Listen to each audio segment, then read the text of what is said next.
So, isang mapagpalang araw po sa ating lahat. Ako po si Nicole Castillo and welcome po sa aking daily devotion.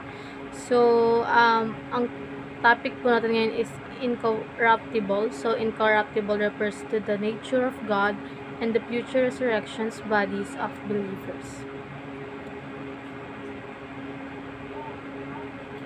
God Himself is incorruptible, meaning He cannot decay, grow old, or be subjected to death. Similarly, the resurrection bodies of Christians will be incorruptible, free from sin, sickness, and death.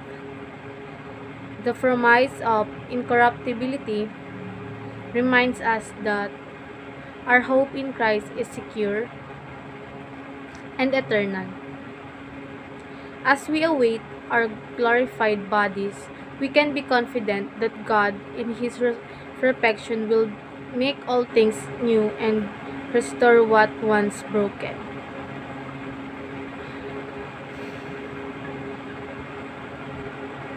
So,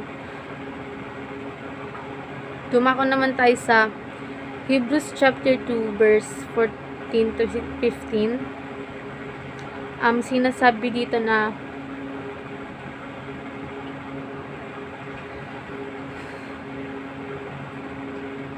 since the children have flesh and body, He too shared in their humanity so that by His death He might break the power of him who holds the power of death, that is, the devil,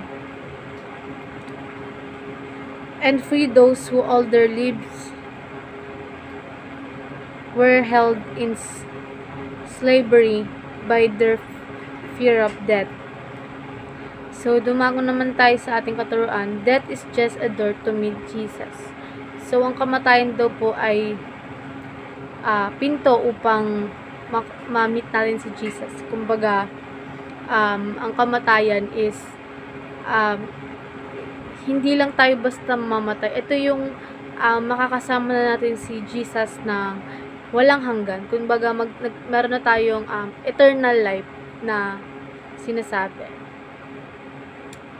So, next is, death is not the end, but the beginning. So, ang kamatayan ay hindi pangwakas, kundi panimula pa lang. Kumbaga, yung kamatayan is, siya yung susi para magkaroon tayo ng bagong buhay na kasama ang ating Panginoong Hesukristo.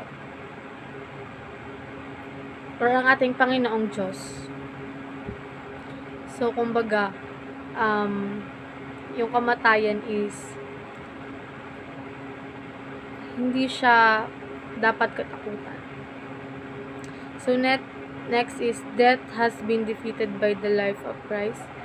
So, ang kamatayan ay natalo sa pamamagitan ng buhay ng ating Panginoong Jesucristo.